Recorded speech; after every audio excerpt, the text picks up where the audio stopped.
আস্তে আস্তে আস্তে। মাল সব ঠিকঠাক আছে তো? হ্যাঁ মাল একদম ঠিকঠাক আছে, কোনো অসুবিধা নাই। আচ্ছা ঠিক আছে, সাবধানে নাও। চাচা আমাদের ভাড়াটা। তোমরা খাওয়া দাওয়া করে তারপরে যাও। না চাচা খাওয়া দাওয়া করবো না, আমাদের বাড়ি অনেক দূর, লেট হয়ে যাবে। কোথায় বাড়ি তোমাদের? সন্ন্যাসী ডাঙ্গা। সে তো অনেক দূর। আচ্ছা ঠিক আছে। চাচা আপনি মনে হয় ভুলে 500 টাকা বেশি দিয়েছেন। ওটা ভুলে দিইনি, আজ আমার একমাত্র মেয়ের বিয়ে, তাই খুশি হয়ে তোমাকে দিয়েছি। 300 টাকা তোমার, 200 টাকা পথে যেতে খেয়ে নেবে। ঠিক আছে চাচা, আসি তাহলে। চাচা চাচা সালমাকে বাড়িতে কোথাও খুঁজে পাওয়া যাচ্ছে না, ও মনে হয় অন্য কোনো ছেলের সাথে পালিয়ে গেছে। কি বলছিস তুই? আমি ঠিকই বলছি। চ চ চ।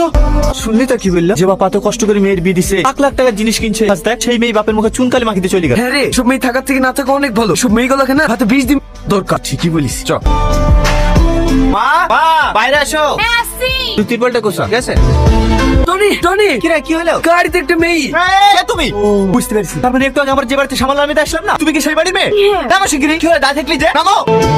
তোমার লজ্জা লাগে না? এরা সত্যি করে পালিয়ে আসতে? কি অসভ্য মেয়ে রে, এতক্ষণে মনে হয় বাপ মা খোঁজাখুঁজি শুরু করে দিয়েছে। আর তোর গাড়ি চড়ে পালিয়ে এসছে। এসব মেয়েদের জন্য না বাবা মার মান সম্মান ডুবে যায়। টনি বাপের মেয়ে বাপের কাছে ফিরিয়ে দিয়ে আস। না না, আমি বাড়ি যাবো না। আমি একজনকে ভালোবাসি, ওকে ছাড়া আমি বাঁচবো না। ওই জন্য আমি বাড়ি থেকে পালিয়ে এসেছি। যাকে ভালোবাসো তার সঙ্গে পালিয়ে যাবা? তুমি আমার গাড়ি থেকে কেন উঠছো? 2 মাস হলো দুবাইয়ে কাজে গেছি। তো দুবাই কাজে গেছো, তো আমি কি করবো? যাও এখান থেকে। না আমি বাড়ি যাবো না। আমি বাড়ি গেলে আমি বাবাকে ফেলবে। দয়া করে আমাকে 2 দিন আশ্রয় দিন, তারপর আমি আমার ব্যবস্থা করে নেবো। না না পাগল নাকি? তোমাকে আশ্রয় দিলে সমাজের লোক কি বলবে? কেউ কিছু বলবে না। আমি ঘর থেকে বেরোবো না, সবসময় ঘরের ভিতরে থাকবো। দয়া করে আমাকে তাড়িয়ে দিয়েন না। ঠিক আছে ছাড়ো মা, 2 দিনই তো, কিছু হবে না। তো সব কাজে বাড়াবাড়ি। যাও তুই তিরপলটা কোসা। এসো। ফোনটা একটু দেবেন?